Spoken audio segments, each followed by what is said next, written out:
அருமை சொந்தங்களே, இந்த மதுரை நகரை பொறுத்தவரை புதை சங்கம், இறை சங்கம் எல்லா சங்கத்தையும் தாண்டி, கடை சங்கத்தை தாண்டி நிற்கக்கூடிய ஒரு மிக முக்கியமான ஒரு பூமி.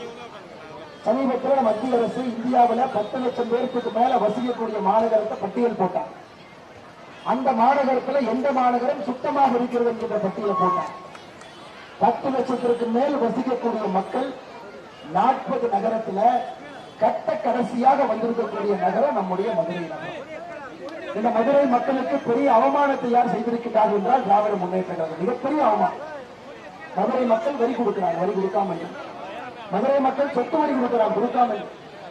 மதுரை மாநகராட்சி மேயர், புதிய மேயர் 2022 இந்திராணி அவர்கள் வந்த பிறகு சொத்து வரியை 25% 100% உழைக்கிறாங்க. அப்பவும் வரி கொடுத்தாங்க.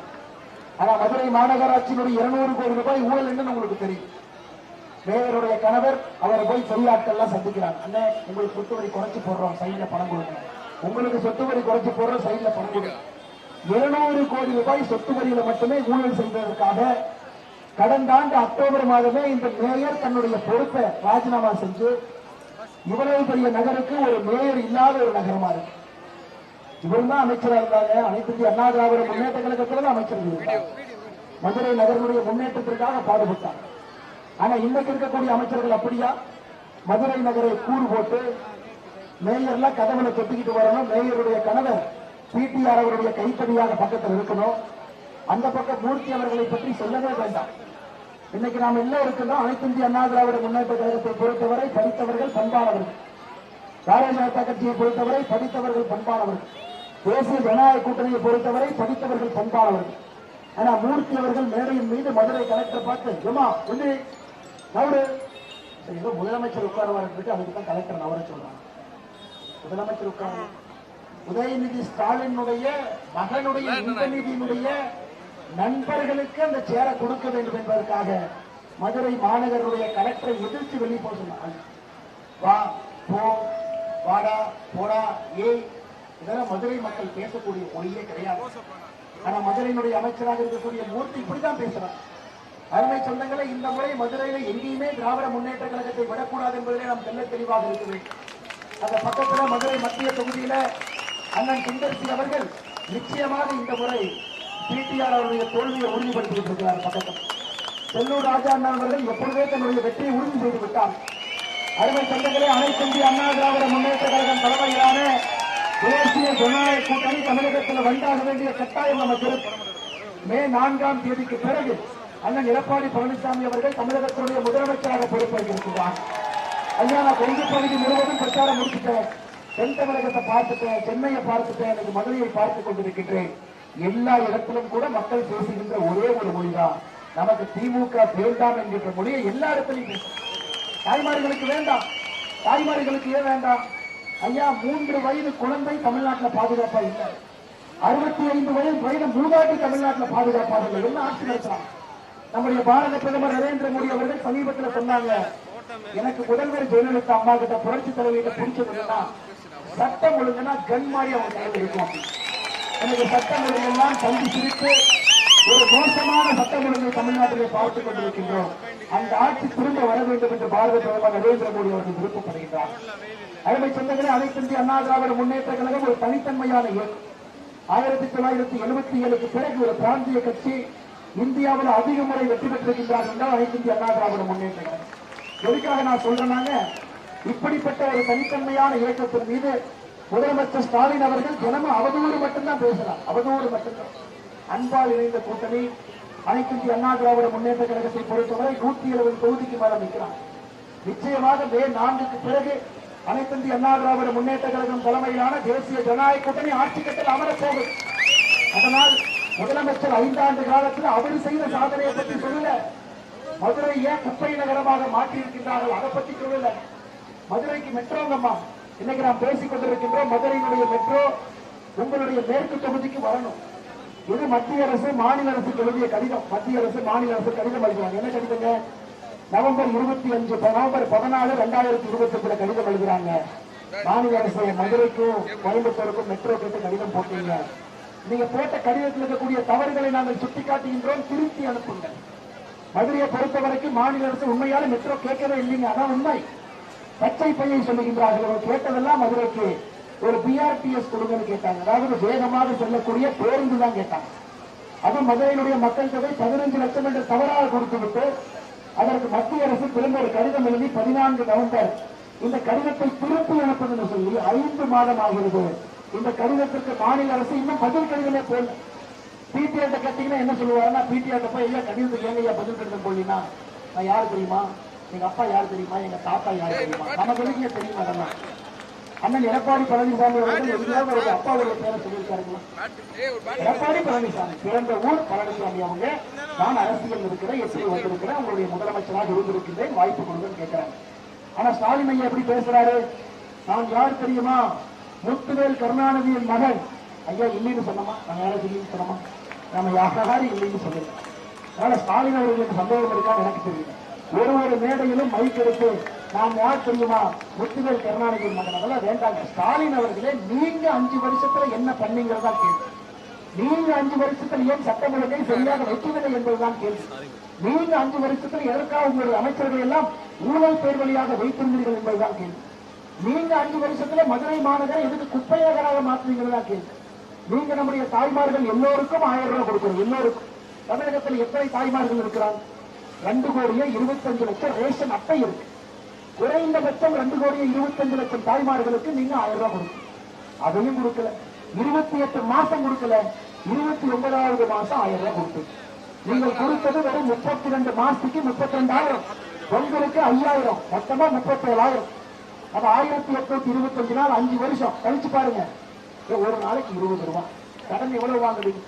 அனைத்து இந்திய அண்ணா திராவிட முன்னேற்ற கழகம் ஆட்சி கட்டத்திலிருந்து வெளியே வந்த பொழுது, சுதந்திரத்திலிருந்து தமிழ்நாடு அனைத்து இந்திய அண்ணா திராவிட முன்னேற்ற கழகத்தினுடைய ஆட்சி காலம் முடியும் வரை மொத்த கடன் 4 லட்சம் கோடி.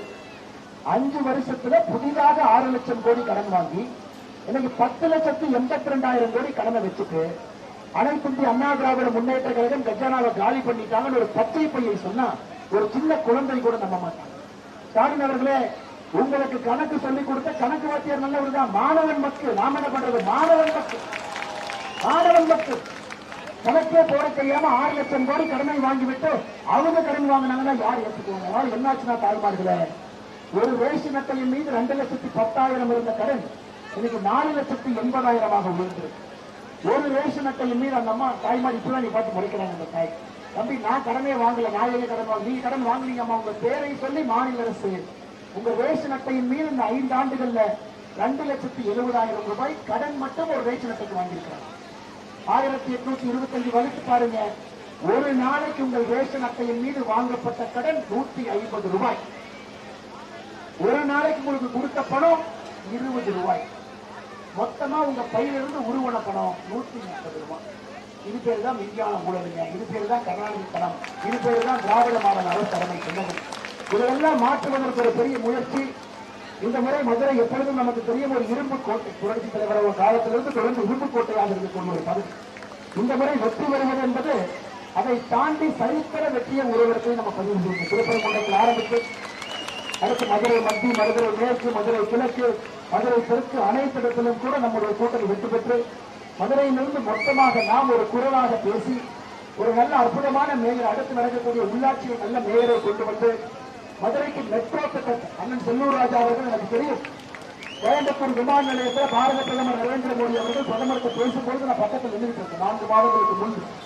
அப்ப எடப்பாடி என்ன கேட்டாங்க, அண்ணன் ஐயா மதுரைக்கு கோயம்புத்தூருக்கு மெட்ரோ வேண்டும் என்று கேட்டாங்க. பிரதமர் சொன்ன பதில் என்னன்னா, திரு எடப்பாடி அவர்களே, நான் கடிதம் கொடுத்தாங்க, கடிதத்தில் இருக்கக்கூடிய தவறுகளை சுட்டிக்காட்டி கடிதம் அனுப்பியிருக்கிறோம், அதை திருப்பி அனுப்பட்டும், நாங்கள் எங்கேயும் இல்லை என்று சொல்லவில்லை. அருமை சொந்தங்களே, அண்ணன் எடப்பாடி அவர்களை பொறுத்தவரை மதுரைக்கு மெட்ரோ வேண்டும், கோயம்புத்தூருக்கு மெட்ரோ வேண்டும்.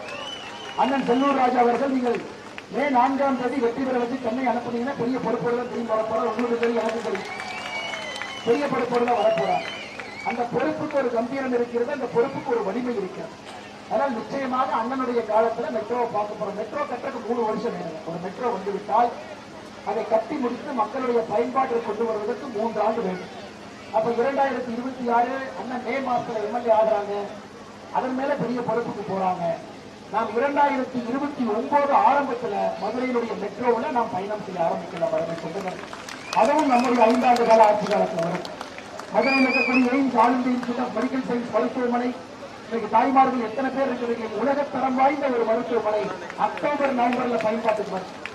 அனைத்து இந்திய அண்ணா திராவிட முன்னேற்ற கழகம் ஆட்சி காலத்தில் கடைசி 2 வருஷம் கொரோனாவில் பார்த்து 2020, 2021 எந்த விதமான வேலை யாராலையும் செய்ய முடியும், யாரும் வந்து நிலத்தை பார்க்க முடியும், நிலத்தை எடுக்க முடியும்.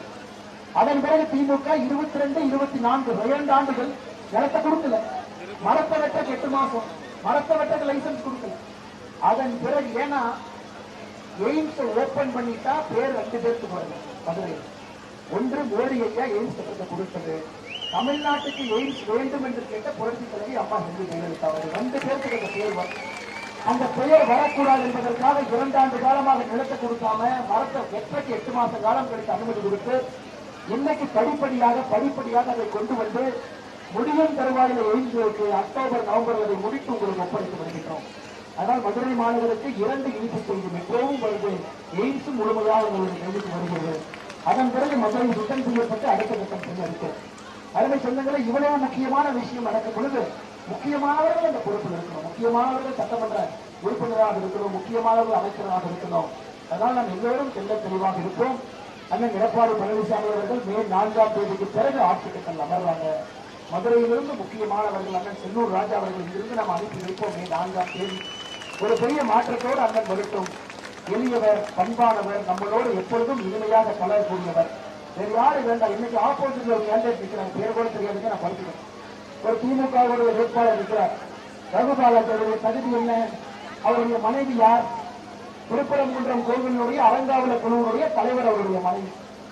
உயர் நீதிமன்றத்தில் இந்த பிரச்சனை ஆரம்பித்தது யார், இந்துக்கள் இஸ்லாமியர்கள் அண்ணன் தம்பிகளா தான் இருக்கிறோம், யாருக்கு எந்த பிரச்சனையும் இல்லைங்க. கோர்ட்ல போய் தீபத்தை ஏற்றுன்னு சொன்ன பிறகு திருப்பரங்குன்றத்துடைய கோவிலுக்காரங்க தீபத்தை ஏற்ற முடியாதுன்னு கோர்ட்டுக்கு போறாங்க.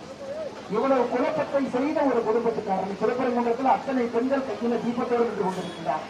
நாம் எப்பொழுதுமே இந்துக்கள் முஸ்லிம்கள் மாமன் மச்சனாக இருக்கிறோம், நமக்கு எந்த பிரச்சனையும் இல்லைங்க. நாம் கேட்பது உயர் நீதிமன்றத்தில் கொடுத்த ஒரு தீர்ப்பை நிறைவேற்றுவதாக கேட்கிறோம். நாம் யாருக்கும் எதுவும் இல்லை, எல்லோரும் அண்ணன் தம்பி தான். நாம் யாரை பற்றும் தவறாக பேச மாட்டோம். 2 இயக்கமும் அப்படிப்பட்ட இயக்கம் தான். அதையெல்லாம் சுதப்பியிலிருந்து ஆரம்பித்து இந்த கேண்டிடேட்டை பற்றி பேசிக்கிட்டே போலாம். அவருடைய சொந்த மனைவி இந்த குழப்பத்திற்கு அவரும் ஒரு காரணம். ஆனால் அருமை சொந்தங்களை இந்த முறை நான் உங்களிடம் அன்போடு கேட்டுக் கொள்கின்றேன். ஒரு அற்புதமான மனிதர், எப்பொழுதும் தன்னுடைய சிரிப்பால் அனைவரையும் கவரக்கூடியவர். எதிரி என்பதே அவருடைய வாழ்க்கை சரித்திரத்தில் எனக்கு தெரிந்து கிடையாது. சிரிப்பே எல்லாருக்கும் தன்னுடைய நண்பராக வைத்திருக்கக்கூடியவர். மதுரை மேற்கு தொகுதியினுடைய வளர்ச்சி உண்மையான வளர்ச்சியை இன்னைக்கு அண்ணன் அவர்கள் வந்து நான் பார்க்க போறேன். ஏன்னா மேலே மோடி அவர்கள், கீழே அண்ணன் எடப்பாடி அவர்கள் இருவரும் சேரும் பொழுது உண்மையான வளர்ச்சி. ஆந்திராவை பாருங்க, சந்திரபாபு நாயுடு எப்படி மோடி ஐயாவிலிருந்து எப்படி பணத்தை கொண்டு வந்து மாநிலத்தை வளர்த்துக்கிறார்கள் பாருங்க, எந்த அளவுக்கு வளர்த்தார். அதற்காகத்தான் பாரதிய ஜனதா கட்சியுடைய தொண்டர்கள் நாங்கள் இங்கே ஒற்றுமையாக நிற்பதற்கான காரணம் என்னன்னால மோடி ஐயாவுடைய திட்டங்கள், மோடி ஐயாவுடைய வளர்ச்சி திட்டங்கள் முழுமையாக வர வேண்டும் என்பதற்காக. நமக்கு தமிழகத்தில் இருக்கக்கூடிய ஆட்சி திராவிட முன்னேற்ற கழகம் எல்லாத்தையும் தடுத்தாங்க. இன்னைக்கு அண்ணன் எடப்பாடி பழனிசாமி அவர்கள் வரும் பொழுது ஏழைக்கு தேவையான வீடு தயவு செஞ்சு வரும், உங்க வீட்டு குடிநீர் தங்குமுறை இல்லாம வரணும், மத்திய அரசு போடக்கூடிய திட்டங்கள் மாநில அரசு மூலமாக வர வேண்டும், அதை செயல்படுத்த வேண்டியது ஒரு பாரதிய ஜனதா கட்சியினுடைய தொண்டன் என்பதை நாங்கள் முழுமையாக உணர்ந்திருக்கின்றோம். தொண்டர்கள் அவர் அண்ணன் எடப்பாடி பழனிசாமி அவர்கள் வரும்பொழுது இது முழுமையாக நடக்கும் என்று சொல்லி அண்ணன் சொன்னார். திமுக காரங்க சில பேர் இங்கிருந்து ஓடி போயிட்டாங்க. யாராவது 1-2 பேர் இருந்தா அவர்களுக்காக நான் சொல்ல வேண்டியது கடமையாக கருதுகின்றேன். இன்னைக்கு ஸ்டாலின் ஐயா எங்க போனாலும் கூட மதுரைக்கு நம்ம மத்திய அரசு எதுவுமே செய்யறாங்க. ஆனால் நான் சொல்றதை கேட்டு திமுக காரங்க யாராவது தலை சுத்தி கீழே உழுந்துறாதீங்க, ஒரு நல்ல கெட்டியை பிடிச்சி நில்லுங்க. மதுரைக்கு மட்டும் மத்திய அரசு என்ன செஞ்சிருக்குன்னு நான் சொல்றேன். மதுரையினுடைய எய்ம்ஸ் 2021 கோடி ரூபாய் மத்திய அரசு கொடுத்திருக்குங்க. மதுரை ராஜாஜி அரசு மருத்துவமனையுடைய விரிவாக்கம் 150 கோடி, மதுரை நட்டம் சாலையின் மேம்பாலம் 550 கோடி, மதுரை வெளிவட்ட சாலை 555 கோடி, மதுரை தனுஷ்கோடி வழித்தடத்தில் பரமக்குடி ராமநாதபுரம் இடையே 4 வழிச்சாலை பணி 1853 கோடி, மதுரை துவரங்குறிச்சி தேசிய நெடுஞ்சாலை 1962 கோடி, மதுரை கயத்தாறு தேசிய நெடுஞ்சாலை 230 கோடி, மதுரை கன்னியாகுமரி சாலை 900 கோடி, மதுரை கொல்லம் சாலை 1317 கோடி, மதுரை மேலூர் காரைக்குடி தஞ்சாவூர் சாலை 1104 கோடி, கோயம்புத்தூர் மதுரை சாலை 4399 கோடி, மதுரை போடிநாயக்கனூர் இருப்புப்பாதை மின்மயமாக்கல் 99 கோடி, ரயில் பாதைகள் சொல்லிக்கிட்டே போலாங்க. மதுரை விமான நிலைய விரிவாக்கம் 550 கோடி, இன்னைக்கு விமான நிலையத்தை சர்வதேச விமான நிலையமாக நாம் தரம் உயர்த்தி மதுரைக்கு ஒரு பெருமையை சேர்த்திருக்கின்றோம். அமிர்த் திட்டம் 747 கோடி, அண்ணன் அமைச்சராக இருந்த பொழுது ஸ்மார்ட் சிட்டி திட்டம் 490 கோடி ரூபாய்க்கு மேல, ஜல்ஜீவன் திட்டம் 2026 வரைக்கும் 4,20,000 வீடுகள் மதுரையில பைப்பு மூலமாக தண்ணீர் கொண்டு வரப்பட்டிருக்கிறது. மக்கள் மருந்தகம் மதுரை மாவட்டத்தில் மட்டும் 86, பிரதம மந்திரியுடைய வீடு கட்டும் திட்டத்துல கோடி வீடு 28,714, பிரதம மந்திரியுடைய உஜ்வாலா திட்டம் 1,61,389 பயனாளிகள். எம்எஸ்எம்இ கடன் மதுரைக்கு மட்டுமே எம்எஸ்எம்இ கடன் 10,014 கோடி எம்எஸ்எம்இ கடன் மதுரை மாநகரத்துக்கு. பிரதமருடைய சுகநிதி திட்டம் சாலையோர வியாபாரிகளுக்கு 10,000 ரூபாய் கடன் திட்டம் 18,000 வியாபாரிகள். முத்ரா கடன் 11,000 கோடி. பிரதமர் கிசான் சம்மான் நிதி 57,000 விவசாயிகளுக்கு 377 கோடி.